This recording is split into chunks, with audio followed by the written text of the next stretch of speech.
what did you feel at the time when we had Isabelle and we were in the hospital? Okay.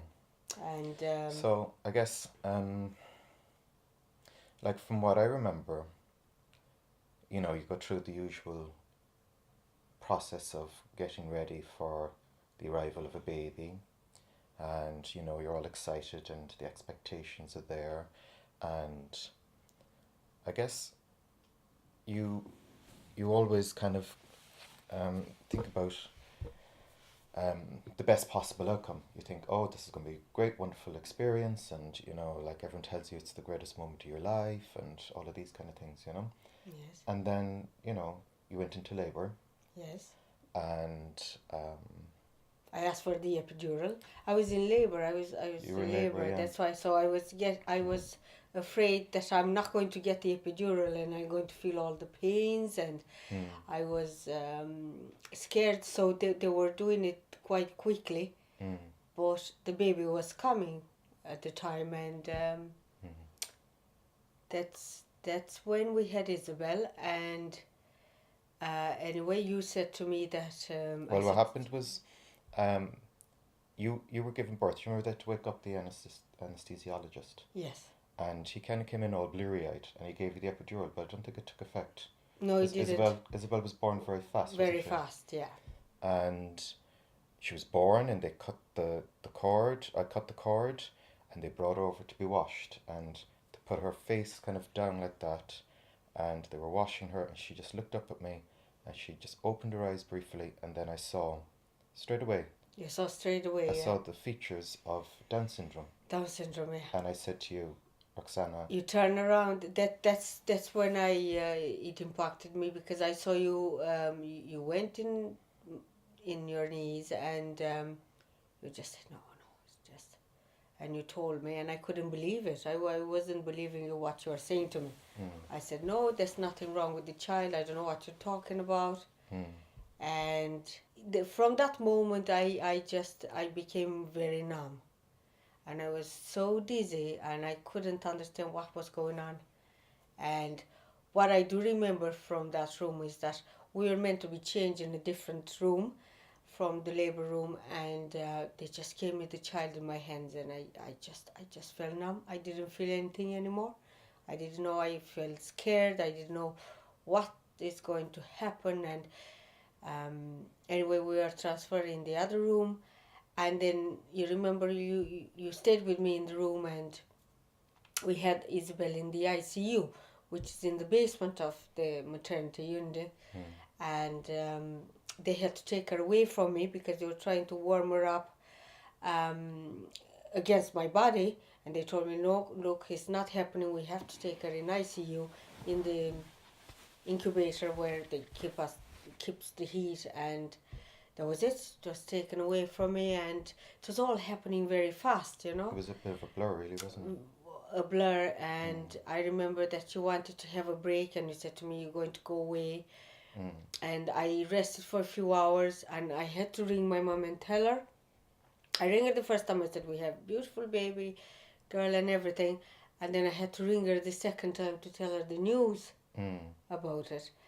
And then I rested, and I had to go down. That's what stays with me all the time. It's when I went down to the elevator, down into the ICU.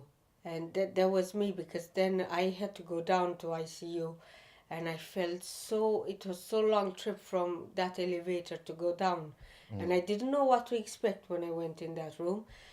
They showed the baby Isabella at the time, and I didn't know how I'm going to find her, and she was fine. They said to me, they were so quick to tell you what's going on.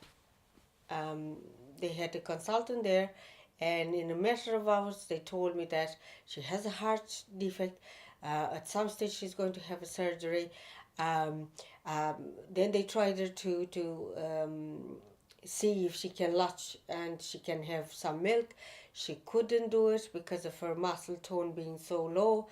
But everything happened so quickly, and the doctors and all the team, they tell you all this information. They just don't they don't see you, what you're getting through, because, and what we are talking about is, we're not going to go there, but it's the fact that the feelings that I had at the time. When I went in the ICU and I was waiting, I was looking at the door, if you're coming back. Because remember, I was telling you, you have to come downstairs, you have to see Isabel, you have to come downstairs. I was always looking back to see if you're going to come back. That's how I felt. I felt you're going to be. It's not that you didn't love me, I know you did, but I wasn't sure anymore, you know? And I always felt that if it's not coming back, but you did, you see? You came back and you believed in us.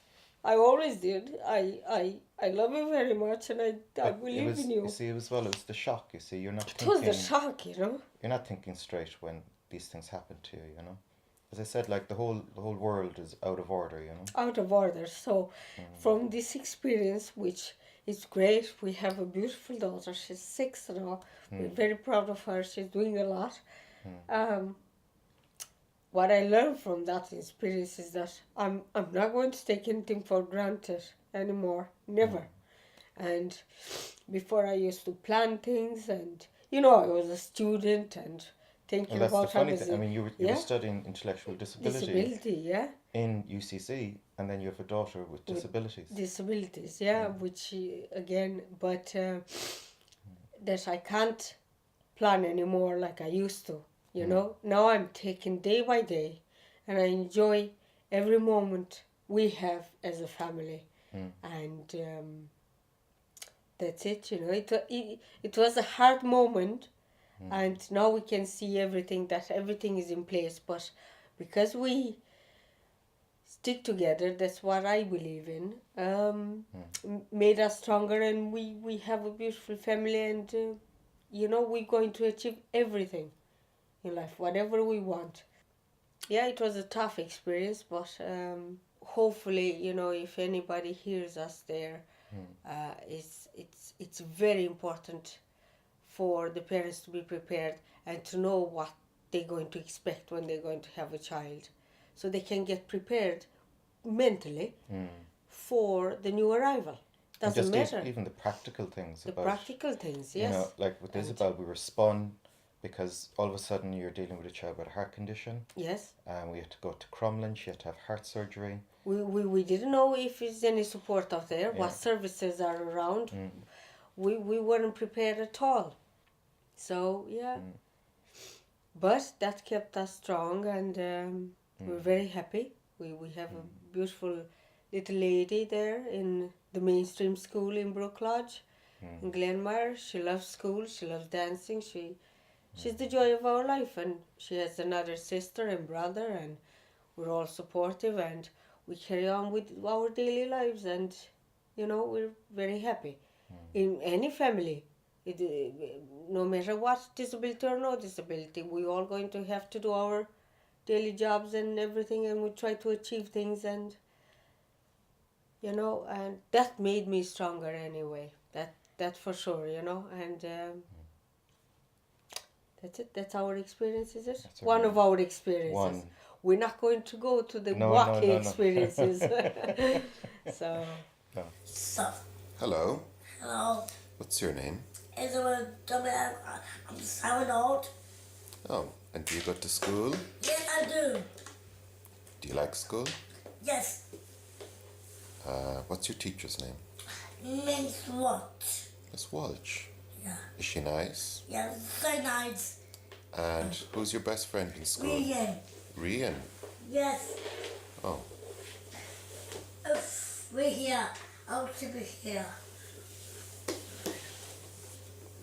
And what else do you like to do? I love writing and write. You like writing? Yes. What about colouring? I love coloring too. And dancing? Yes, I love dancing too. And what about swimming? I love swimming too. That's so cool. Where do you like swimming? 'Cause I love it. Because you love it. 'Cause it's so cool. It is cool. And I do my floaty. I love my new floaty Your little floaty. with my puppy pig. Oh, A puppy, sorry. a Paw Patrol. Yeah, to the love it. A 35 guy. Mommy, Diana. And Daddy, Batman. Twisted, puppy, sorry. Isabel, puppy pig. And other, Ben, and Harley.